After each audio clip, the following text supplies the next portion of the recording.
Welcome, guys. Let me be your host. My name is Wetix. This audiobook tells the very first adventure of the X-Men, titled X-Men: The Dawn of Destiny. I hope you enjoyed it. And if you do, make sure to subscribe and share. X-Men: The Dawn of Destiny. Chapter 1: The Mental Summons. Inside an exclusive private school in Westchester County, New York, the quiet of a study is broken by a singular presence. There, seated behind his desk, is a man of astonishing intellect and iron will. A strange, solitary figure who remains motionless, lost in thought, until at last he decides to act. Without speaking a single word aloud, a telepathic command slices through the thick walls of the mansion like lightning. Attention, X-Men. This is Professor Xavier. I repeat, this is Professor Xavier. Report to me immediately. Class is in session. Tardiness will not be tolerated. Never before in history has there been a class like this, nor a teacher like Professor X. The students, answering the mental summons, burst into the room in ways that defy ordinary human logic. The first to enter is a young man in a dark uniform with a silver visor. Cyclops, present and reporting, sir. From above, with a majestic flap of wings that stirs the air in the study, a noble-featured young man descends. Angel reporting, sir. Suddenly, a burly, agile figure swings from the heavy curtains, moving with animal grace. The beast is here, sir! Finally, the air turns sharply cold, and a column of frost gives way to a boy made entirely of snow. Iceman arriving on time, sir! Chapter 2: The Rigor of Training. Inside the mansion, the atmosphere is a blend of respect and restless energy. Cyclops steps forward to attend to his mentor. Cyclops. Come on, Angel, let's recline the professor's chair so he's more comfortable. Angel. With pleasure, Cyclops. We want the professor nice and relaxed while he puts us through the ringer. Meanwhile, in a corner, young Iceman can't resist being playful, grabbing Beast's arm. Iceman. Hey, Beast, come here. I want to show you a new trick I learned. Beast. Let go of my arm, you walking popsicle. You trying to freeze me solid? I like ice cubes in my Coke, not tickling my arm. Ha, with all your superpowers, you guys are still just a bunch of wimps.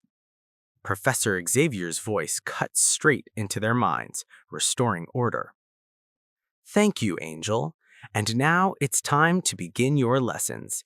Beast will go first. Cyclops, prepare to operate his training apparatus. Yes, sir, Professor. Everything's ready. Professor X. Allow me to congratulate you all. You're receiving my thoughts perfectly. Soon there will be no need for me to speak aloud at all. Chapter 3: Trials of Agility. Beast's session reaches its peak. His body becomes a blur of motion as he spins along a taut cable. Professor X. Excellent. Now spin. Faster. Imagine an enemy is shooting at you. You must become an impossible target. Now execute maneuver G. You have exactly 3 seconds. Beast. Got it. Beast threads through a ring with pinpoint precision. Without pause, Xavier orders the balance test on a thin metal rod that begins to bend dangerously. Good. Now hold your balance. On one finger. Hold it. You're wobbling too much. Recover quickly and land on your feet. Beast lands in a crouch, breathing hard. How'd I do, sir? You'll receive your grade tomorrow. Very good. Angel, your turn. We'll test your aerial reflexes. Mistakes are for Homo sapiens, sir, not for the Angel. Angel dives in a breathtaking stoop through a maze of moving rings, dodging mechanical traps that snap at him mid-flight. When he finishes, Iceman taunts from the floor. "Whoa, Angel, you look like a scared butterfly dodging a fly swatter." "Shut it, Ice Cube. I'd like to see you dodge those pincers." "Enough. The lesson is over. We must redirect our energies to other matters. Return to your positions. Attention." Stunned by the power of the mental command, the X-Men regrouped. Beast said, "Whew, that almost knocked me flat." Cyclops said, "Settle down and let's see what's next." Professor X said, "Congratulations to you all. You've mastered receiving my thoughts perfectly. And now I'll return to normal speech. You'll be interested to know that at this very moment, I sense a taxi approaching our front gate. Inside that vehicle is a new student, a most attractive young lady." The boys rushed to the window to watch the newcomer arrive. Angel said, "He's right, sir. Wow, she's a real living doll." Beast said, "A redhead, look at that face, and the rest of her." Cyclops said, "Suddenly, I'm in no hurry to graduate from this place." Iceman, "A girl, big deal. Glad I'm not a wolf like you guys." "Me too. Who needs extra competition from Iceman?" Angel, "Wonder what power she's got. She looks pretty normal."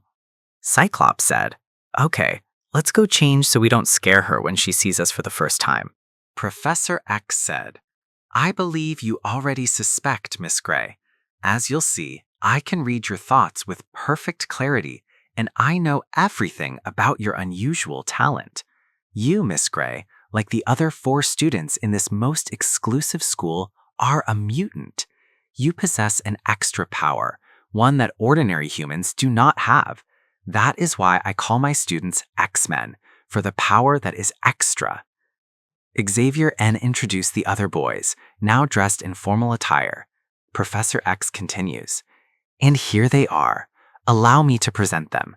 From left to right, we have Hank McCoy, known to us as Beast; Bobby Drake, nicknamed Iceman; Slim Summers, our human Cyclops; and Warren Worthington III, called Angel. Boys, this is Miss Jean Grey. She will be known as Marvel Girl." Cyclops said, "Welcome to the X-Men, Miss Grey." The boys wasted no time trying to impress her. Beast said, "Tell me, how did you get the name Marvel Girl, Miss Grey? What's your power?" Angel replied, "She's got a very obvious power, the power to make a man's heart beat faster." Beast answered him, "You know something, Warren. If I had lines like yours, I'd shoot myself." Jean Grey said, "You'll learn more about me in time, boys." Beast said, "Well, no time like the present. Come on, Slim, let's get the lady a chair." "Well, no time like the present," Beast declared, reaching for a heavy oak chair. "Come on, Slim, let's get the lady a seat." "Hank, I'd bring her the whole room if she asked," Cyclops added. "That really isn't necessary, Slim," Jean said softly. Suddenly, the chair Hank was holding flew out of his hands. The boys gasped as it glided through the air on its own, as if carried by invisible ghosts. The chair," Beast stammered, his hand still shaped as if holding the wood. "It slipped out of my hands." "Yee, good heavens!" Angel cried, fluttering his wings in surprise. "What's going on?" Jean Grey let out a small, confident laugh. "Don't be alarmed, boys. I just thought I'd save you the trouble." The chair settled gently in front of her. She sat down and looked up at the professor. "Now then, Professor, I believe we can continue our interview, as I was saying." "I don't get it, sir," Cyclops interrupted, looking from Jean to the chair. "What happened?" Chapter 4: Jean's Training and the Threat at Cape Citadel. Jean Grey, now officially known as Marvel Girl, quickly became the heart of the team. Under Professor Xavier's steady guidance, she began her own intensive training. In a reinforced chamber within the mansion, she practiced lifting increasingly heavy objects with the sheer force of her mind, all while her teammates watched with a mix of genuine admiration and playful envy. Meanwhile, thousands of miles away, in a secret laboratory near Cape Citadel, a towering figure clad in purple and red armor plotted his masterstroke. Magneto, his eyes blazing with cold ambition, watched a monitor showing the countdown of a massive military rocket. "The moment has arrived," Magneto hissed, his voice echoing with a metallic edge. "All these months of preparation are finally about to pay off. The human race no longer deserves to dominate this planet. The day of the mutants has come." Chapter 5: Baptism of Fire. Back at the mansion, Professor Xavier interrupted the morning drills with an urgent mental command that vibrated through the students' minds. "Attention, X-Men. A crisis has occurred at Cape Citadel, which leads me to believe this is the first appearance of an evil mutant. He has made his presence known, and this will be your baptism of fire. You are to go to the Cape and defeat him." "Yay, Bo!" Bobby Drake shouted, his excitement turning his skin to frost. "Action at last! Cape Citadel, here we come!" "Cape Citadel?" Hank McCoy asked, already pulling on his uniform. "The missile site?" "I wonder who this mutant body is," Warren added, stretching his great white wings. As they prepared, Iceman sped across his own self-generated ice path. "Ha! I can get ready faster than the rest of you. All I gotta do is ice up and put on my boots." Minutes later, the professor's private jet streaked through the clouds toward Cape Citadel at near the speed of sound. Inside the cabin, Warren looked around at the sleek technology. Boy, they must have used a heap of green stamps to get a chariot like this. "No joking, please," Scott Summers cut in, his voice firm and focused. "Concentrate on your powers and review the mission. Your foe is certain to be highly dangerous." Jean watched the instruments move as if by magic. "You mean the professor is guiding this plane from the ground by thought impulses? It's unbelievable." Warren gave her a wink. "Look, doll, when you join the X-Men, you realize nothing is unbelievable." Upon arrival at Cape Citadel, they found the base in total disarray. Cannons fired uselessly at the imposing figure of Magneto, who stood shielded by a shimmering invisible force field. "Cease firing, it's useless," a commanding officer ordered. "We haven't hit anything that'll penetrate that magnetic field." Scott stepped forward to address the general. "With due respect, sir, I represent the X-Men. Perhaps we can help." "X-Men?" a soldier stammered. "What the—" "No time to explain, sir," Cyclops barked. "I respectfully request you hold your fire while my partners and I go into action for the next 15 minutes. "All right," the general sighed, seeing no other option. "We've got nothing to lose. X-Men, attack." The team sprang into action. Iceman transformed into living ice and began hurling frozen grenades at the hunter missiles Magneto had redirected. "Hang on, Angel. I can help you while they're still within range." The ice grenades stuck to the missiles' heat-seeking noses, blinding their guidance systems. "Bullseye!" Bobby cheered. But one missile kept closing in on the Angel.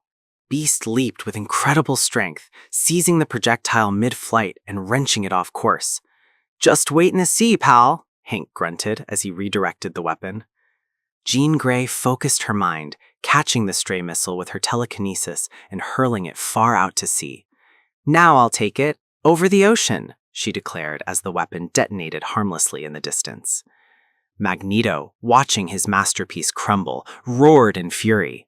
"Despite their youth and inexperience, these antagonists are mighty.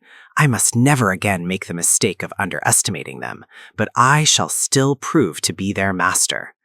He began hurling loose metal debris at the team.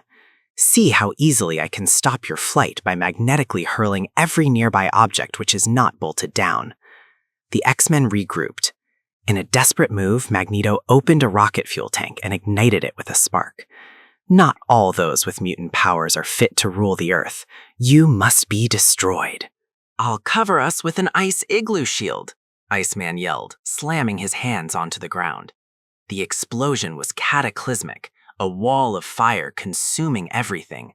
But as the smoke cleared, the X-Men emerged unscathed. Cyclops had blasted a tunnel beneath the ground, shielding them from the impact.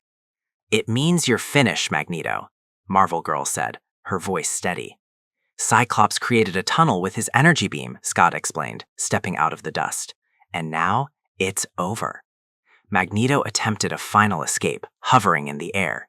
"You haven't defeated me yet. I can still escape you, flying by means of magnetic repulsion." but the X-Men pursued him, breaching his force field. With a flash of light, the Master of Magnetism vanished. Chapter 6: Victory and Promise. The General approached the 5 young heroes as the dust finally settled. "Your base is operational again, General," Scott reported. "Magneto is gone." "You X-Men," the General said, his voice full of awe. "I will not ask you to reveal your true identities, but I promise you that before this day is over, the name X-Men will be the most honored in my command. America's security will never again be threatened like this, thanks to you." Back in their minds, the professor's voice returned, warm and proud. "Well done, my students. You have justified all your long hours of training, all our sacrifices, all our dreams. And now, return to me, my X-Men." As the jet climbed into the sky, carrying the 5 young mutants home, a narrative voice closed the first great adventure. The first clash between the X-Men and Magneto had ended. Cape Citadel was safe, for now, but the destiny of mutants and humanity was only beginning to unfold.